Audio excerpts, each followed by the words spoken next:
Ano ang dapat natin gawin kapag yung mga reels natin ay merong ganitong violation?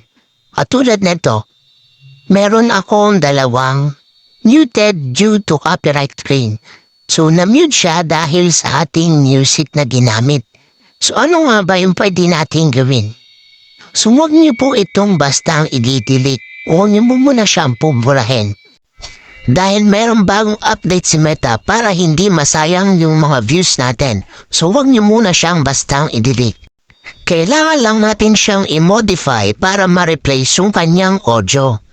Click lang po natin ang video na to, then i-click natin yung tatlong dot na nasa baba. At dyan lalabas yung replace audio kung saan mamamodify natin yung kanyang audio or mapapalitan natin ng ibang music. Click natin yung continue, then click ulit natin yung replace audio. So ayan, click mo na yung update para makapili ka ng music na dapat mong ipalit.